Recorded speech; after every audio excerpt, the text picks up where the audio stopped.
الحمد للہ رب العالمین وبہ استعین واشہد ان لا الہ الا اللہ وحدہ لا شریک لہ واشہد ان محمدا عبدہ ورسولہ اما بعد عن ابی الدرداء رضی اللہ عنہ قال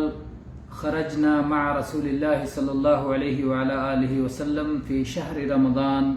في حر شدید حتى إن كان أحدنا ليضع يده على رأسه من شدة الحر وما فينا صائم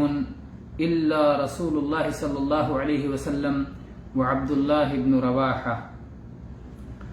ابھی جو حدیث میں نے آپ کے سامنے پڑھی ہے، ابو درداء رضی اللہ عنہ بیان کرتے ہیں کہ ہم اللہ کے رسول صلی اللہ علیہ وسلم کے ساتھ ماہ رمضان میں ایک سفر میں نکلے۔ سخت گرمی کا موسم تھا اور اتنی سخت گرمی تھی کہ ہم گرمی سے بچنے کے لیے اپنے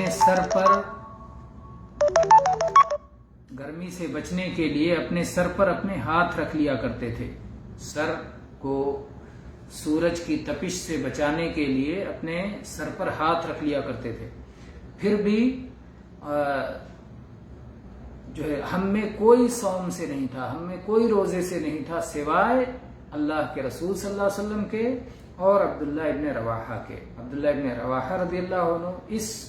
سخت گرمی کے موسم میں بھی رمضان کے مہینے میں سفر کی حالت میں انہوں نے صوم نہیں چھوڑا، اور اللہ کے نبی صلی اللہ علیہ وسلم بھی حالت صوم میں تھے، آپ نے بھی صوم نہیں چھوڑا۔ یہ حدیث صحیح بخاری میں ہے اور ایسے ہی صحیح مسلم میں ہے، سنن ابی داؤد میں ہے، سنن ابن ماجہ میں ہے، حدیث کی بہت ساری کتابوں میں یہ حدیث موجود ہے۔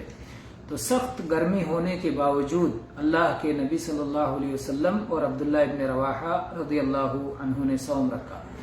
اگر اس حدیث میں صرف اتنی بات کا ذکر ہوتا کہ اللہ کے رسول صلی اللہ علیہ وسلم حالت صوم میں تھے تو شاید خصوصیت کا گمان ہو سکتا تھا کہ اللہ کے نبی صلی اللہ علیہ وسلم کے ساتھ خاص تھا، لیکن آپ کے ساتھ میں ایک صحابی بھی حالت صوم میں تھے اور اللہ کے نبی صلی اللہ علیہ وسلم نے انہیں منع نہیں فرمایا۔ اس سے معلوم ہوتا ہے کہ اگر کوئی شخص صوم کی حالت میں مشقت برداشت کر سکتا ہے، گرمی کی شدت برداشت کر سکتا ہے، تو وہ صوم رکھ سکتا ہے، سفر کی حالت میں بھی صوم رکھ سکتا ہے، اور رخصت کو اپنانا اس کے اوپر لازم نہیں ہے جب تک کہ ہلاکت کا خطرہ نہ ہو جائے۔ اگر ہلاکت کا خطرہ ہو جائے، اگر بے ہوشی طاری ہونے لگے